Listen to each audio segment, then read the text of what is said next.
I just reached a point where I was like, I'm not going to let this fear hold me back. Fear of failing, fear of not having enough money, fear of this, that, and the other thing. I just decided, I was like, I'm going to do this because I've always wanted to, and I'm just going to go for it.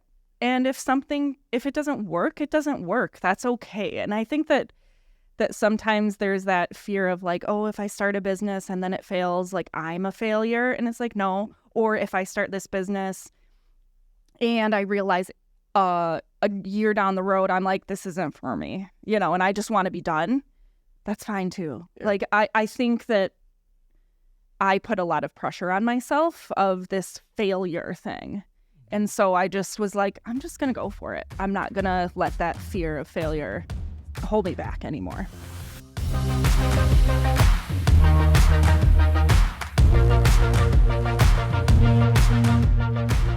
All right. Well, welcome back to the Paid Forward podcast. I'm one of your hosts, Keegan Walls, and we also have Austin Seward. So how are you doing? Doing wonderful. Excited to be here. Awesome. Yeah. Excited for another episode. Today, we have with us a special guest, known her for a super long time, Michelle Malone, who is the creator, founder, owner of I&E Dance Studio, and also Collective Marketing. So, Michelle, thanks for coming on. Thank you for having me.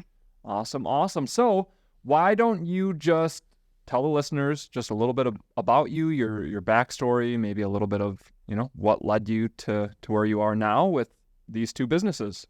Totally. So, I grew up, started working when I was pretty young. So, I babysat when I was younger, probably starting at like 10 or 11.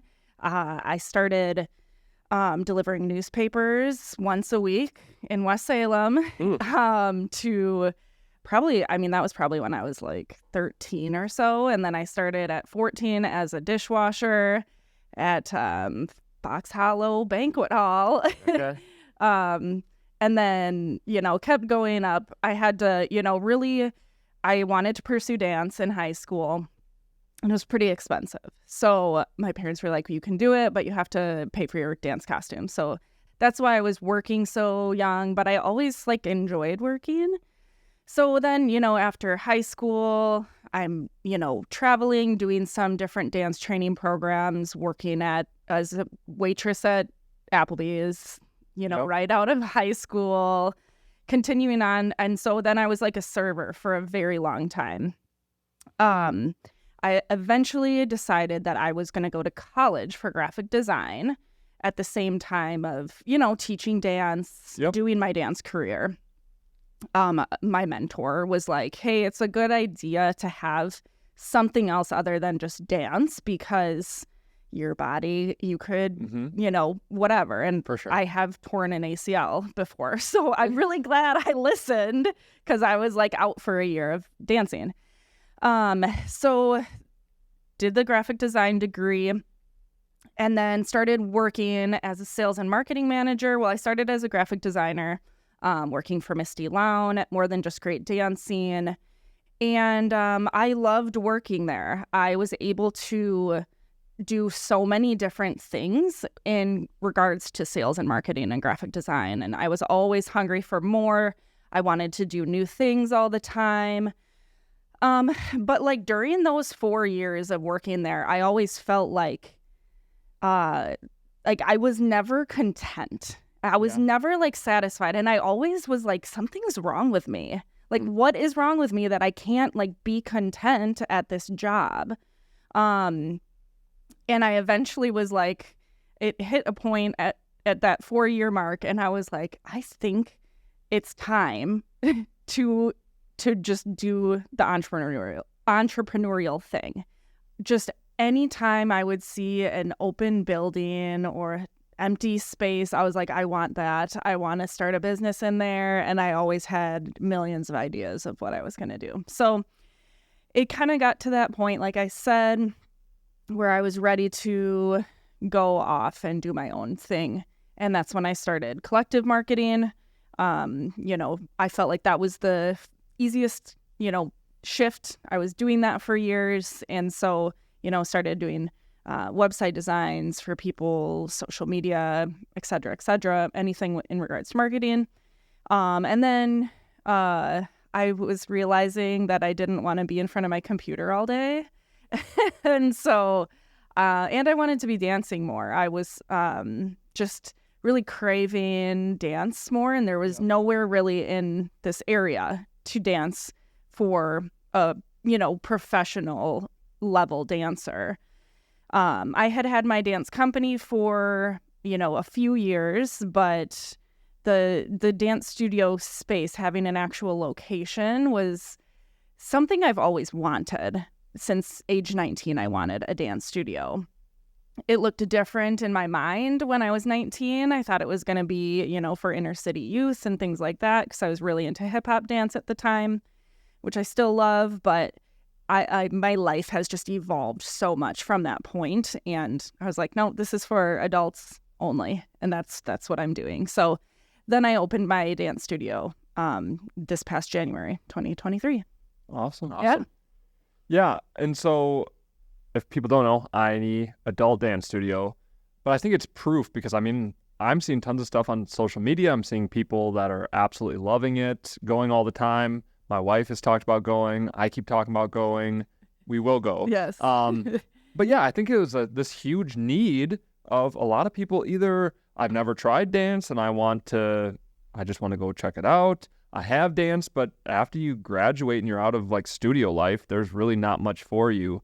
So how have you found it in terms of the majority of people coming, and then kind of what you offer, different skill sets, levels, what all does I&E entail and offer to people who maybe are watching this or listening and like, hey, yeah, dance would be cool to try, or I'm already a dancer, can I go? Yeah. That's been the coolest thing. I love, I'll have anyone from, I haven't danced in 10 years, and I'm a mom now, and I just want to do it again. That's been really cool to see. I have people come in who have never even taken a dance class before, and they just want to try it because they couldn't when they were a kid. And then I have a lot of, dancers that are, maybe home from college that are in dance team at college, or, going to college for dance, like majoring in dance, and they come and take classes. So I have ranging from all different types of, wherever they're at in life, anywhere from 18 to 60. I've had someone who was 60 come take class. And so it's really cool. I have beginner level. So that's really like if you've never taken a class, or even if you're like, I used to dance, but I don't feel like I'm ready for an intermediate advanced class. You can come to that beginner level. And then we have styles that are ranging from like contemporary jazz. I have hip hop. We have salsa classes, swing classes. We're going to be adding ballet this fall. So there's a wide range of styles to choose from as well, whether you want more of that classical training or more of that partner dancing type of style. It's really fun. Yeah, that's really cool. Yeah, and I did see the salsa, and I was kind of like, no, that'd be fun. Do you guys do couples? Yeah, you don't have to come with a partner. We just, we'll partner up in the class. You can also bring your partner, you can do that. And, sometimes people will switch, who they're dancing with. But if you just want to stay with your partner, that's fine too.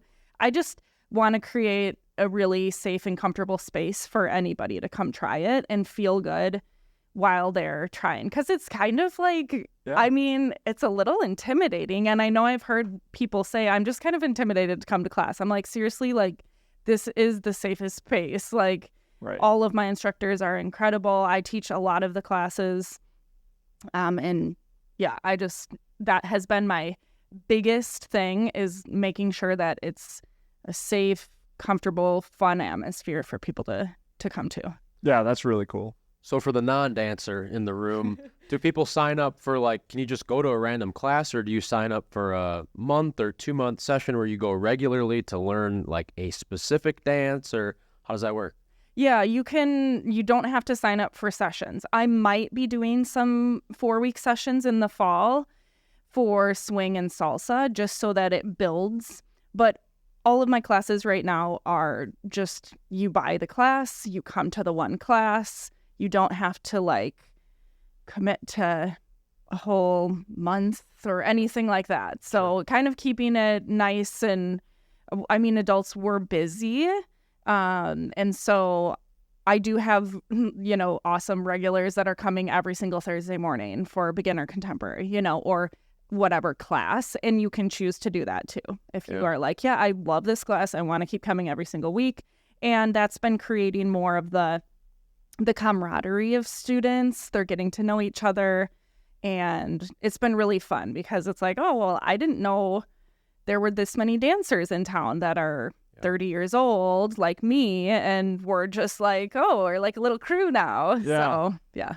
Oh, that's super fun. Yeah, so don't worry, Austin. You don't have to buy the tights and the leotard. There's no recital at the end of it like, oh my gosh, I'm doing an 8-month commitment and I'm performing at Viterbo in front of 1,000 people. No. Sign me up. Toe touches and batmas. That's it's a cool concept though. I'm just in my head. I'm kind of thinking of a friend of mine who is into classical music and more like you'd go to a venue and it's very formal, suit and tie. And he started a venue where we actually got married, Capella Performing Arts, that it's more of a casual, fun way to experience that type of music. And they have cocktails and martinis and cool casual seating. And I would never, ever be one to go and dress up in a suit and tie and sit down and watch the opera or a classical whatever. But we went there for a concert. It was fun. It was cool. We were having martinis, hanging out. And I think that maybe is kind of what you're going towards, where it's not a formal dance. Like, I think it'd be fun for Becca and I, who's behind the camera today. Shout out for coming on short notice to fill in for us. But I think it'd be fun to go do that for an evening, like for a date night or something, to learn and casual and like fun and not have a commitment or be really super serious about it. Yeah, definitely. Yeah, the swing classes are so fun.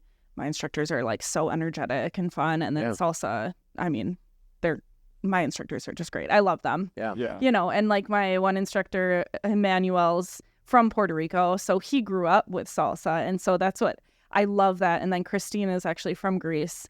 But she really got into like studying and getting really into salsa this past year. So it's been fun too for me. Like, I didn't know they were around here. Right. Yeah. And so it's super fun to bring them in. My swing instructors, Perrin and Eddie, have both like traveled internationally and competed in swing dance. So they're pretty awesome. legit. I know. They're great. And that's what's so fun about dance though too, is for people who are maybe nervous about trying it out, dance builds such an easy community. If they think it's this thing of, no, we're going to line up in 4 lines and it's going to be a teacher with a stick slapping at your feet when dance is just so easy to meet people. Yeah. And it's kind of one of those things of people are like, well, I want to make more friends. But me reaching out to somebody and then having one-on-one coffee, like, is just awkward. Yeah. So like meeting people and building community when it's centered around an activity or something, it just makes the conversation and the connection so much easier, I feel like. Yeah, exactly. So yeah. Yeah, and I think it was super needed in our community. And I mean, there's so many people that want to dance. Yeah. And so props to you for taking a leap and starting it. So when did you realize I want to do dance beyond my normal graduation years? I want to do this for the rest of my life, because the majority of dancers, I'm 18, I graduate, I go to college to do something else, and then I'm done primarily with dance forever. When did you realize, no, I want to make a career of dance past just high school? I mean, I probably would say, well, high school is when I really was serious about dance. So, I was like on the competition team. I wasn't really doing any other sports. I did volleyball for that short little season because it's only like 2 months long. After high school, I mean, I just knew dance was it. I don't know. And it's not even like in my mind I was even thinking, I'm going to have a career in dance. I didn't even really have that concept or thought. I just knew I was going to keep dancing. Yeah. So it's funny because my career in dance has changed so much. I've done so many different things, like even judging a dance competition or traveling, teaching workshops, choreographing solos. There's so many different things you can do in a dance career. And I've kind of tried every little thing there kind of is. So I don't know. I think it was just like natural. I was like, well, dance is my thing, and that's what I'm going to do. Yeah, that's awesome. And then because I remember, I knew you growing up. I was obviously involved in the studio for a while and then wasn't.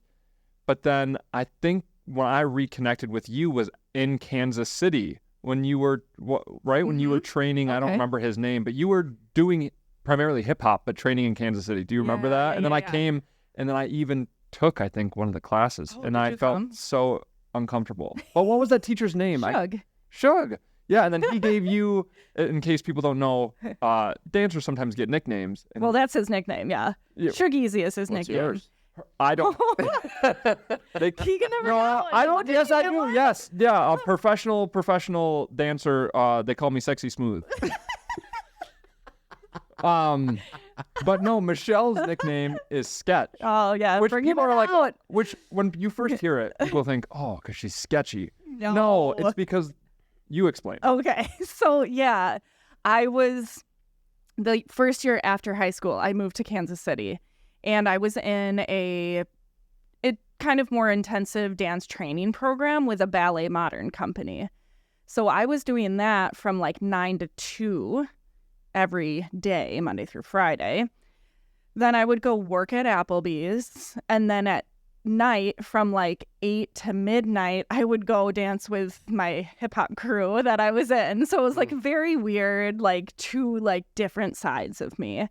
And I love that. I love that, and sometimes dancers get into this like little pigeonhole, like I must be a contemporary dancer, I must be a hip-hop dancer, and it's like, no, you don't. You can be whatever you want. You can do anything you want.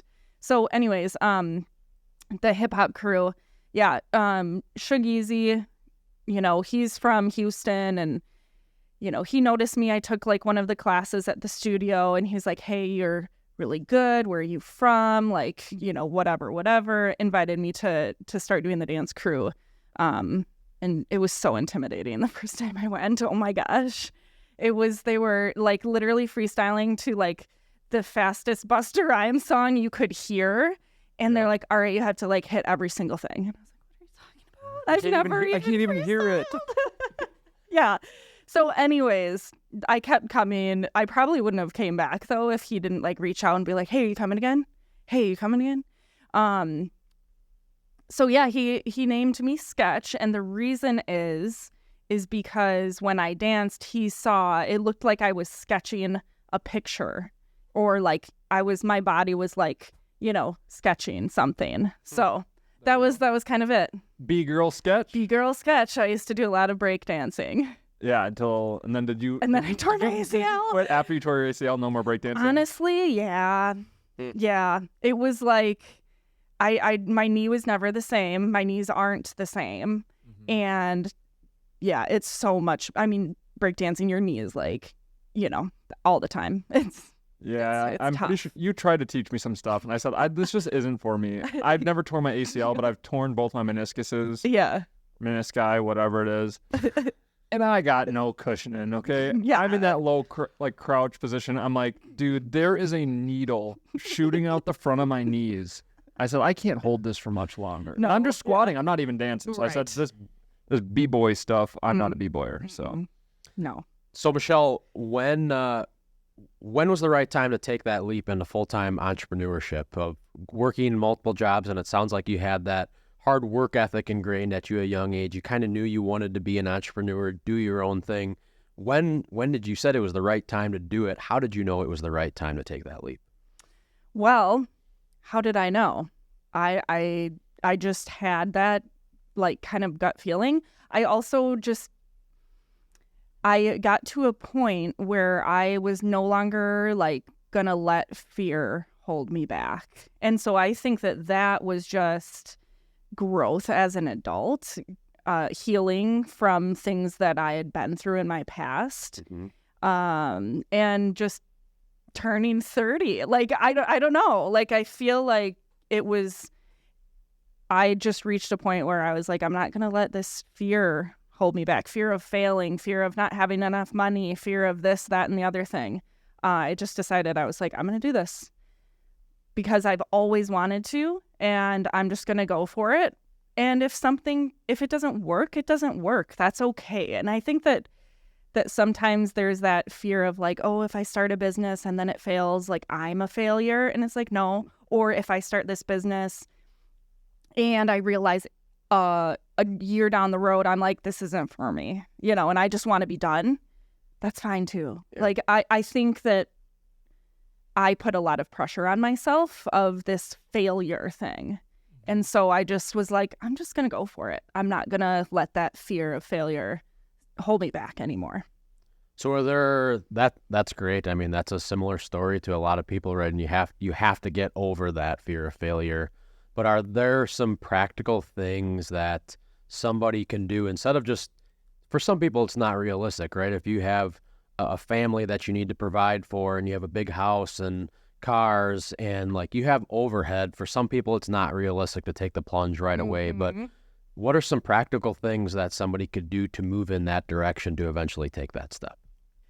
Yeah. So, I mean, I started with collective marketing. I really kind of even started it before I left my job. So I did a website design while I was still working my 9 to 5. So I already had started my business before I left my full-time job. So I was talking about it with people. I was like, I had my website already going. I tried to cut down my hours to just be part-time at my job as the sales and marketing coordinator, and it just wasn't going to work in the business that I was at. And so that's kind of when it was like, all right, now I have to go and do this on my own. So I think biggest thing is like, I was starting to do things even before I left my job, and I got, clients lined up for when I officially left, and I had things coming that I knew I was going to make X amount doing these, photos and video. We do the photos and video for Viterbo University's dance team. So I knew I had that coming up. So I think it was, for me, just that planning ahead. I know I'm going to have X amount of dollars coming in, and this is how much it costs. The great thing about marketing is there really isn't any overhead. Mm-hmm. I mean, I had to buy my computer and, Creative Cloud with Adobe, which is a monthly membership, but I don't have to have an office. It's nice. So that was it's thinking about those things, like you said, the overhead, how much is that going to cost you, and looking at those numbers, I think, is a big thing. And I mean, when I was going towards my dance studio, I was looking at numbers like a maniac, like really looking at how much is this going to be? How many people do I need every single week in order to make profit and everything like that. So looking at those numbers, making sure that that you're going to be good. But you were able to develop that skill set prior to starting your business. So it almost gave you that confidence to be able to go out and do it, that I already know how to do this. Yes. I might even have already some people lined up or clients lined up. So is there anything you had to sacrifice before then, if you're it was almost a side hustle at that point, right? So a side hustle in addition to teaching dance or doing your full-time job in addition to other things, did you have to sacrifice your lifestyle or your time for a portion of time before going into business? I always my house rent is pretty low. It was kind of like a pretty cheap place to live. It's pretty small. I live a pretty simple lifestyle. I don't buy a bunch of clothes all the time. I do like to go out and eat and have drinks with friends, but I'm not living an extravagant lifestyle, really. I'm pretty, keep it kind of simple. Yep. So I think just where my lifestyle was at, it worked for me to just go for it. Obviously, I was a bit more mindful of what I was spending money on. Yeah.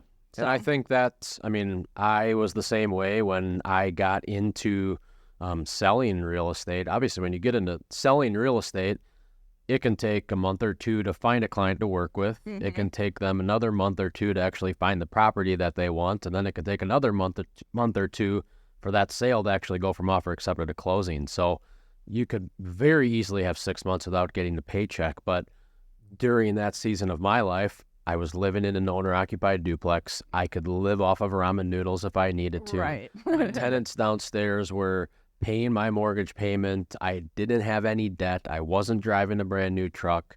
I didn't have a big house payment or rent. Like, my overhead was basically covered in zero, other than I knew if push came to shove, I could go do some yard work for people, make a few $100s and pay my bills. Right. But that gave me the confidence to then be able to take that step. And that's why I asked that question, if you had to make a shift in your lifestyle or be intentional about how you were living, because sometimes they're kind of past that point, and they have kids and they have the house and they have the car payments, and it is much harder to take that leap at that point. So I would just say to any young entrepreneur, don't neglect that desire that you have right now to go into business for yourself and to become self-employed.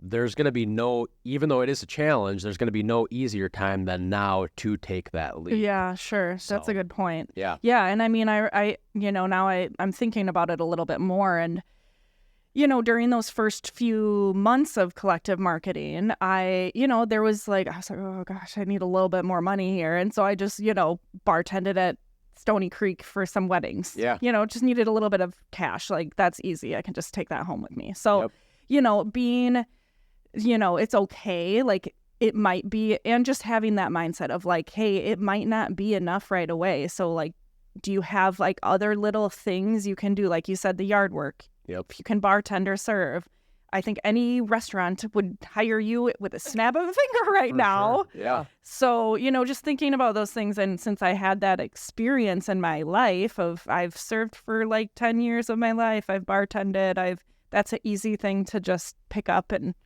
do for a few months or something if you need to. Yeah. And that's a forgotten part of entrepreneurship, or I'm going to go start a new business. The risk assessment of, you know what? You might have this dream and you want it to eventually become your full-time thing. Now, you might be putting full-time hours in it, but it might not be your full-time income. 100%. Like, I think a lot of people don't think beyond, okay, I'm going to start this dream. It's going to be an overnight success, and then it's going to pay the bills. No, you might have to work other things to fund what is ultimately your dream. Right. And so you are sacrificing things, time, money, blah, blah, blah, blah, blah. No, you started a brand new business. No, the luxury lifestyle does not immediately come with it. Yeah. Unless it's like all of a sudden you just came up with this new Shark Tank idea and it does take off immediately, right? Aside from that, the normal business is, no, I'm not going to be able to live and do all this other stuff. I might need to actually have a side hustle to fund this, because starting a new business often costs money, doesn't make you money. Yep. Yeah. So exactly. We've talked before on the show about turning your passion into your profession and really finding out, what am I called to do, or what do I want to do, and getting outside of the box of, we've talked about it multiple times now with different guests, of sitting down with the guidance counselor and looking at, what am I going to be when I grow up, or taking the skills assessment and here's what you would be good at. But you're living proof that you took dance, which was a passion of yours at a young age, and you knew that it was something that you wanted to turn into a profession. So what words of wisdom or advice would you give to somebody who is passionate about something that dance probably isn't the easiest thing to monetize? Maybe I'm wrong in that. I'm the non-dancer in the room. But I think it's similar to like art or an artist or somebody like that, where it's maybe not the most traditional way to monetize. What advice would you give to somebody who is passionate about something but doesn't know how to monetize it yet? I would say the biggest thing that I think about is there a need? And does that align with what your passion is? Or, what is the need that your passion is? So like for me, there was nowhere for an adult to come and take a dance class where it's really just dedicated for adults. You can go to like a dance studio and they might have some adult classes there, but there's kids running around. It's kind of chaotic. It's not really like a safe Zen type of zone. Mm-hmm. So with me, I was like, okay, what I love dance. That is my passion. I want other people to experience this. I want other people to, be able to have a place here. And that's really where it kind of derived from. It was like there is a lack of opportunity. So if you can find that lack of opportunity and create a business around it, that's gonna be pretty good. Yeah. So that's kind of what I like to say. What is it specifically about dance that you love so much? I think people who are not dancers maybe don't understand it in the same way people who aren't musicians and whatever. Why do you love dance? Is there a certain aspect or something specific about dance of why it's such a passion for you? Yeah, I mean, it's so unique. I believe dance is an art style, or it's art. So yes, I know there's always like that debate between like, is it art or sport? And I'm like, well, whatever. It's like it is both, but It's an artistic sport. right. Kind of like golf. Is No. golf a sport? Golf is not art. Or golfers athletes? Barely. Yeah. Anyways. Anyways, yeah, it's something about the connection with your body moving to music. So there is something very unique about that, and you're connecting with the music and your body is moving to that. And I mean, I always tell stories through my dance. I'm always like, my movement is saying what the words are saying. So you're literally like connecting so many things, and it's just a very unique experience, to be honest. And you know, I kind of have different like vibes with different styles. So like contemporary is kind of more of that like emotional connection with my mind and like my heart. It's helped me heal, like, honestly, from trauma. Yeah. And hard times. Like, I'll just go to the studio and dance and start crying, and I'm like, what's wrong? What's going on? You know? Hip hop is more like fun. Like, I have a good time. It's fun. So it kind of brings out a lot of different emotions. And yeah, like just different styles can do that. Yeah. And I think you put it really well, because anytime you're talking like creative or art form, it is. And it's this thing that I believe God innately put in, because you can't really explain it. Right. Why is music beautiful? Or why can music move me to tears? In the same way of why can it's a language of my body. Yeah, what dance that's is. good. And there's different styles of it. But I'm telling a story, and I'm almost able to communicate. I'm able to communicate with the world, but I'm almost able to communicate with like my soul and my heart through this. And I'm pouring out these emotions that I can't maybe verbally express. Yeah, totally. And this angst or anguish or happiness or joy that needs to come out, and some of us have been created as dancers, that the way I communicate is through movement and through dance. And that's why when I'm sure you've watched pieces or been in pieces where it goes beyond, it's not just a performance. It really is this emotional. I mean, I've had dances and it just moves me to tears. Right. And then it's like, we try to like, why? And it's because God made art and creativity intimate. It's an intimate, cool thing. Yeah. And so, yeah, I think dance is a super cool vehicle. Yeah, I agree. And that's always what my goal for, you know, my dance company, which is Intermediate Advanced Contemporary Dancers. We perform probably every 3 or 4 months in the community. I always want to create pieces that are telling a story, making people think differently about something, or, you know, like, so the letters in my name, I, inspire. And E, with my dance company, it's different than my studio. So my dance company is Evoke, and I want people to think. And that's really what art is, right? I want people to think. I want them to think differently. Maybe, you know, like I've done a piece about being addicted to our cell phones. That was at Artspire 2022, where, you know, and we literally had phones that we were distracted by and didn't notice the people right next to us dancing, you know? Yeah. So just like having those stories that I can put out that might make someone pay attention a little bit more than just talking about it. You know, like, you know, who knows who watched that and was like, oh my gosh, that's true. I'm kind of addicted to looking at my phone, you know? So I like to tell those stories The E in my dance studio is empower, because I want people to feel inspired and empowered when they take a class. So those are kind of the two different things there for that. Very cool. Yeah. I want to talk a little bit more about your marketing, but before we move on, tell the listeners, hey, that sounds really fun. I want to take a class. What's the easiest way they reach out or get connected, or do they just show up?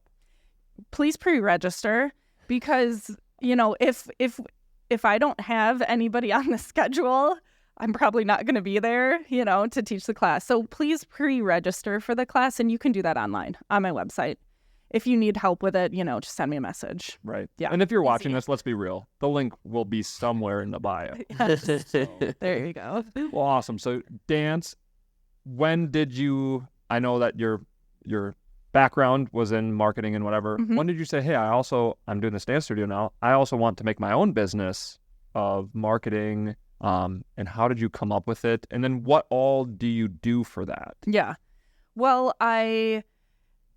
since I was doing the sales and marketing, it just kind of worked naturally to keep doing that as a business. And I really, really have always had a passion for helping, or I wanted to help small business owners and nonprofits. So that's really who I want to empower with marketing solutions, things like that. So I decided to really narrow in on helping that niche market.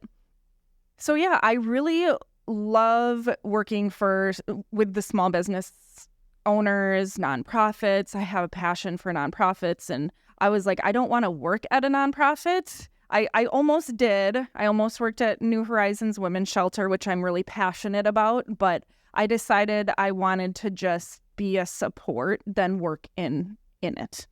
So I have a wide range of services that I have. So, oftentimes I've been running into small business owners that don't really have the money for me to manage their marketing. So that's obviously one of my more top tier service is literally just managing everything, doing your email marketing, your social media, your strategy, any graphic design, print, collateral, anything that you need, basically. Mm-hmm. I'll cover that. And I have, some clients that I do that for. Most of the small business owners, especially in this community that I have gotten connected with, are like, I can't afford that. And so I just started doing some marketing workshops where a small business owner can pay $35, come to an hour and a half workshop with me, and they just learn about a wide range of things. So I've done Reels workshops, social media, email marketing workshops. I have one coming up that is all about creating a sales funnel in your business, which everybody needs. Mm-hmm. And so, yeah, I have those workshops. I also love doing one-on-one consulting sessions. Those are probably my favorite because I'm all just about connecting with people. I love connecting with people and supporting them in what their dream was, because marketing is such a key part in their business being successful. Like, you have to be doing this and you have to be doing it well. So, yeah. So what are maybe like 3 tactical things that a local small business can be doing in their marketing? Because I think sometimes people will get overwhelmed with, I have to send out a weekly newsletter, and then I have to make social media posts and make videos. And Keegan knows it doesn't take that much work to make videos, but but you know what I mean? I think people get that paralysis of analysis, that there's so many things that they have to be doing. Yeah. What are like 3 simple practical things that the small business that maybe has 1 to 10 employees in a local community can be doing for their marketing? Yeah. Well, number 1 is going to be the emailing. Okay. That's going to be really, really key. I don't want people to get overwhelmed, but emailing is so important. Even if you're just doing it once a month, I do suggest once a week. Okay. It doesn't take that long. And emails are supposed to be short conversation starters. Like, long newsletters aren't even great. They're not. Yep. So they're supposed to be around 75 words, So what's in that email? If it's somebody that you have their email, they're probably signed up or opted in. Yep. So they were a customer or are interested in your service? Is that a sales email? Is that a value add email? What should be in the body of that email? Giving away our secrets. All my secrets. I love it. No, I want to give. Okay, so biggest thing, first line is going to be, it needs to be something that's going to hook them in. And usually you want to go with like a customer's pain point. So my main ones are you overwhelmed with your marketing? Do you not know what to do on social media? You know, you ask them, pose them a question that's like a hook, or say, I just found out how to be so happy today. Like, I don't know, like you got to hook them in with something. Is that in the subject or in the body, the first sentence of the body? You could do both. Sure. Okay. Because, the subject line of the email needs to catch their attention. Sure. So having that hook in the body or the subject line is key. And then you want to make sure that whatever that was, it's consistent in your messaging. And then you're just trying to get them to the goal of that email is a click. Where is that? What is that going to? Maybe it's a response. Like an email response is best if they're going to just reply directly to you.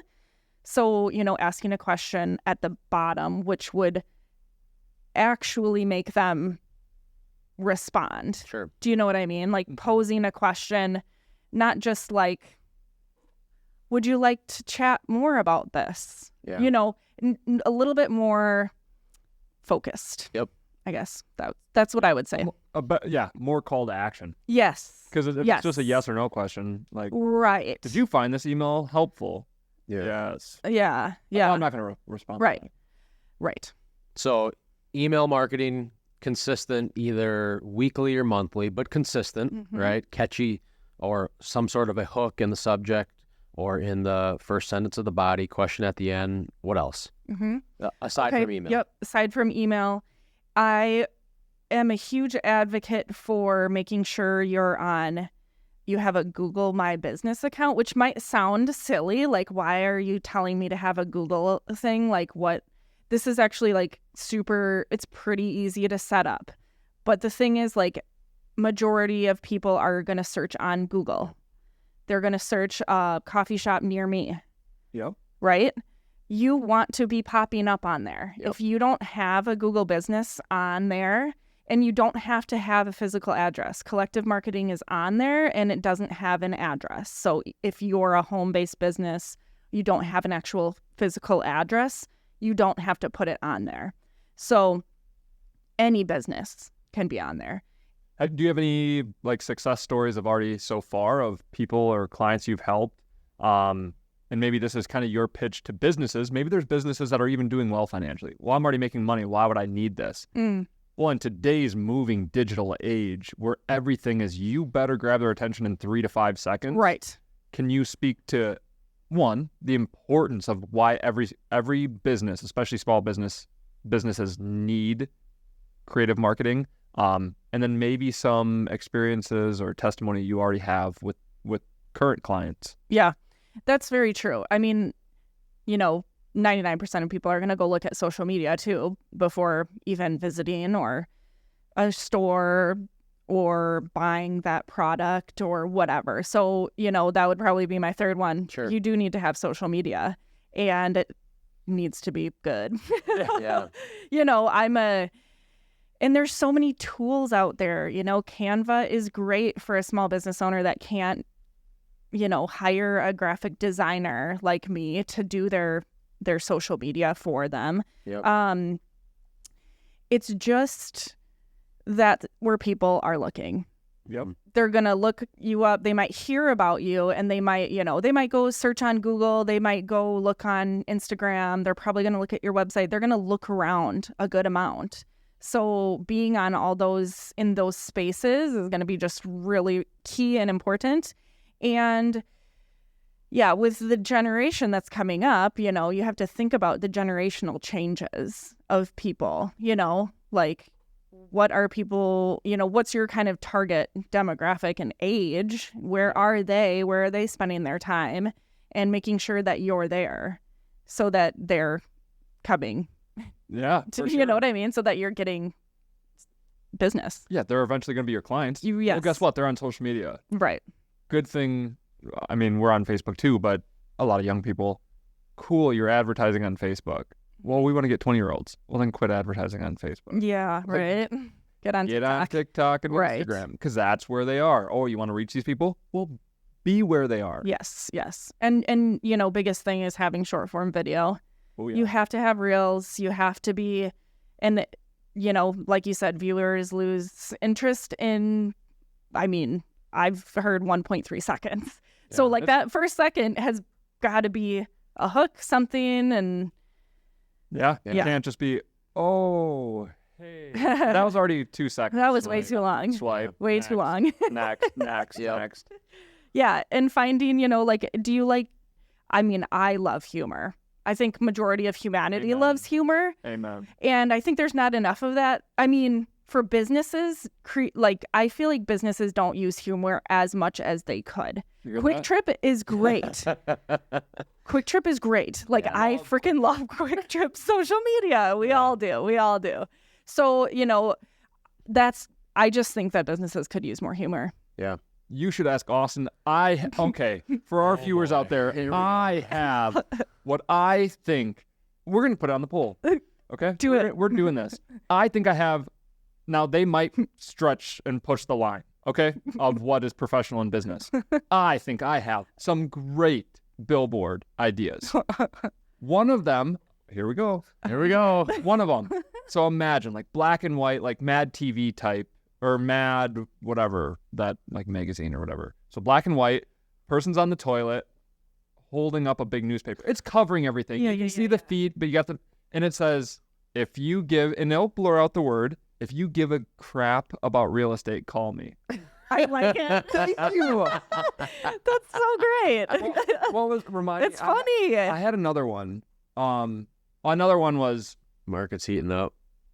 oh yeah, Austin in just a Speedo in like the summer. He's already got the tan and the bod for it. So he's in a Speedo and he's sweating, right? And he's oily. And it says, which still makes sense because the real estate market's hot. Market's heating up. That's it. Come on. I love it. You can say all you want. Sex sells. It's smart That is because funny. you have to think about like who's going to be buying a house. It's younger people. But it I mean, also not has all the to time. align Not all with the your time. brand. Yeah, We do That's true. about real estate. Yeah. that's true. If your brand is like, I don't want that kind of humor, don't do it. But it's funny. I like it. Right. Another one. He's in It's his funny. socks and his These are good boxers, ideas he's for le- somebody out he's leaning there. back- He's leaning back like this, and it just says, "You rang." Now watch. Someone's going to do it. Listen to this. 3 Uh-oh. months later, it's going to be up on a billboard. Oh, boy. And then they're going to skyrocket. I'm going to say, marketing genius. Keegan Walls, call me. Well, no, call Michelle. Yeah, She's actually that'd be marketing great. genius. That'd be awesome. Yeah.